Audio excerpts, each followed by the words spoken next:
The rain pounded against the pavement as I hurried through the hospital's back entrance, my scrubs clinging to my skin. I was running late for my shift, but something made me slow down as I neared the street. Out of the corner of my eye, I noticed a figure moving through the mist, a woman, her face hidden beneath a black shawl, pushing a wheelchair. The boy in the chair looked young, no more than 10, his face pale and frightened. Something was off. They weren't heading towards the hospital entrance. Instead, the woman seemed to be avoiding it altogether. I watched as she maneuvered the chair to a darkened corner of the veranda, her movements hurried and desperate.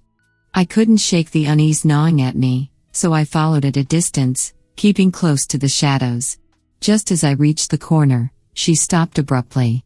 My heart dropped as I realized what was happening. She wasn't just taking a break, she was leaving him. "Wait," I shouted, breaking into a run. The woman froze, her hand lingering on the wheelchair's handle for a second before she let go. She glanced over her shoulder, and for a moment, our eyes met.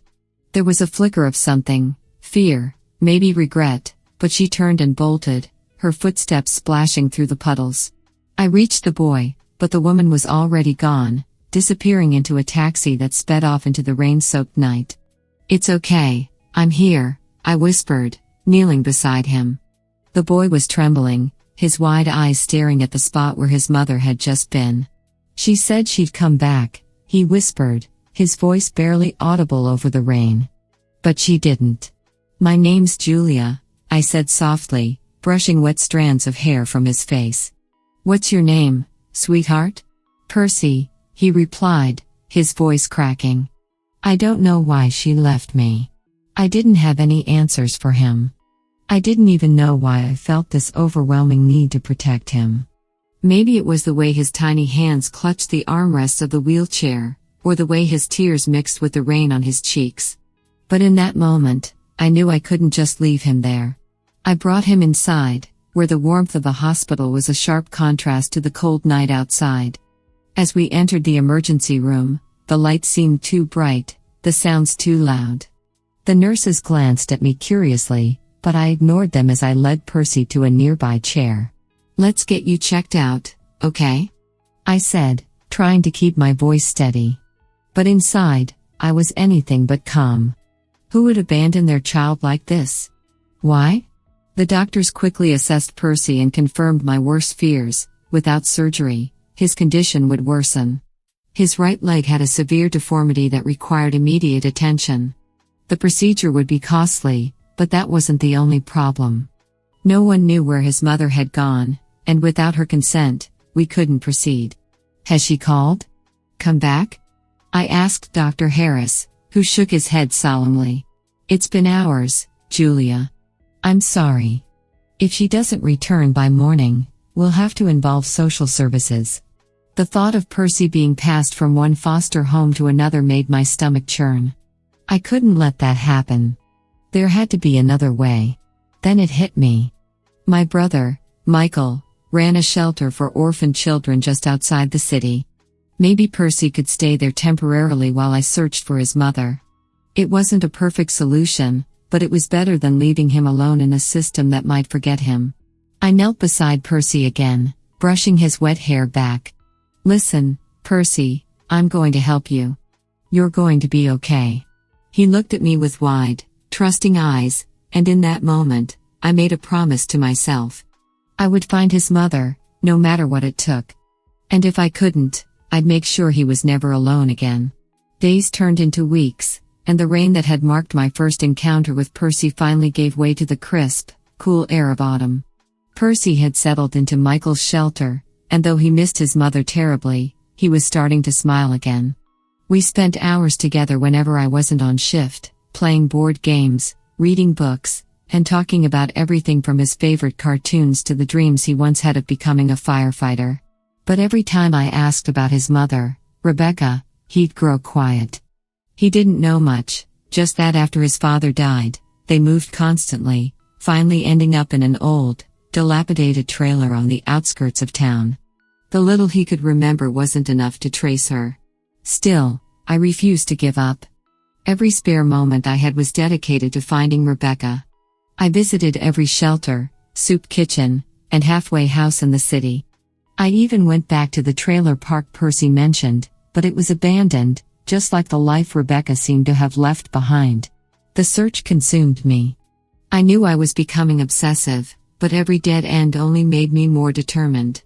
I couldn't shake the image of Percy's terrified face that night, his mother's hasty departure, the look in her eyes when she ran. There had to be a reason, something that would explain it all.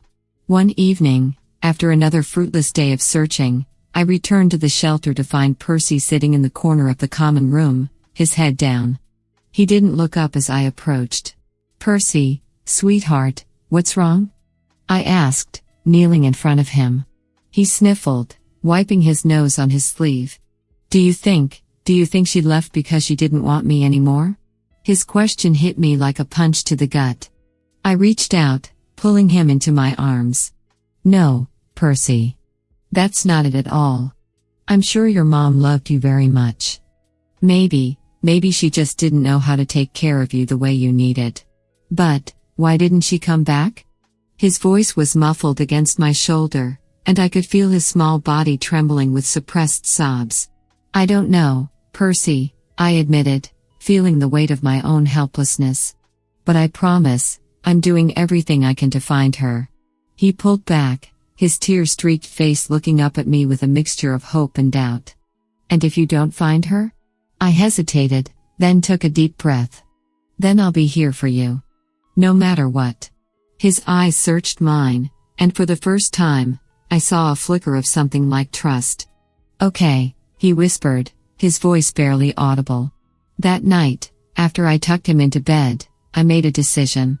If I couldn't find Rebecca, I would adopt Percy myself. He needed stability, love, and someone who would fight for him. And if that person couldn't be his birth mother, then it would be me. But as determined as I was, I had no idea that the search for Rebecca would take a turn that none of us expected.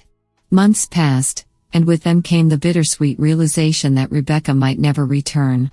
Percy's surgery was a success, and with physical therapy, he was slowly learning to walk again. Watching him take his first unsteady steps was a moment I'll never forget. His face lit up with a mixture of joy and disbelief, and I found myself blinking back tears. We had become a family in every sense of the word. But the shadow of Rebecca still lingered, a question that neither of us could ignore. One day, as I was finishing a shift at the hospital, a call came in from an old contact, a woman named Carla who ran a shelter in a neighboring city. "Julia, I think I might have found her," she said, her voice cautious. "There's a woman here, her name's Rebecca. She matches the description you gave me." My heart raced as I grabbed my coat and rushed out of the hospital. The drive felt like an eternity, and when I finally arrived at the shelter, I could barely contain my nerves. Carla led me to a small garden at the back of the building. There, kneeling among the flowers, was a woman with frail shoulders and tired eyes.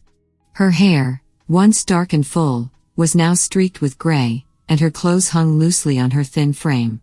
But even through the years of hardship that had aged her, I recognized her. "Rebecca?" I called softly. She looked up, startled, and for a moment, I saw the flash of recognition in her eyes. But then her face crumpled with guilt and pain, and she looked away. I took a deep breath, approaching slowly. "Rebecca, I'm Julia. I've been looking for you. Percy has been looking for you." At the mention of her son's name, she flinched, her hands trembling as they clutched the gardening tools. "Percy, is he?" "He's safe," I said gently. "He's been staying with me. He's had surgery on his leg, and he's doing really well. But he misses you. He's never stopped missing you." Tears welled up in Rebecca's eyes as she dropped the tools and buried her face in her hands. "I never wanted to leave him," she sobbed. "But after his father died, everything fell apart. We lost our home, I lost my job, there was no money for his surgery. I thought he'd have a better chance without me."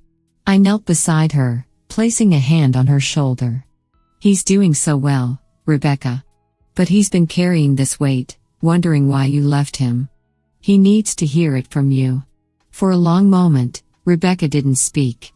Then, Slowly, she nodded. "Take me to him," she whispered. When we arrived at the shelter where Percy was staying, I could see the apprehension in his eyes. But as soon as he saw his mother step out of the car, that hesitation melted away. He ran towards her, his limp barely noticeable, and threw his arms around her. "Mom," he cried, his voice filled with relief and a yearning that had been building for years. Rebecca held him tightly, her tears soaking into his hair. "I'm so sorry, Percy. I'm so sorry." They stood there for what felt like forever, and I felt a lump form in my throat. This was the moment Percy had been waiting for, the moment that would finally bring him peace. But as they pulled apart, Percy looked at me and smiled. "I have two moms now," he said, his voice full of warmth. "One who gave me life, and one who gave me a new one." I couldn't hold back the tears any longer. I knew then that we had all found something we thought we'd lost, family, in the most unexpected of ways. As the sun set behind us, casting a golden glow over the shelter, I realized that this was the happy ending we had all been searching for. And it was only the beginning of our new journey together. If you liked this story, please subscribe, like, click the bell, and leave a comment. Thank you in advance.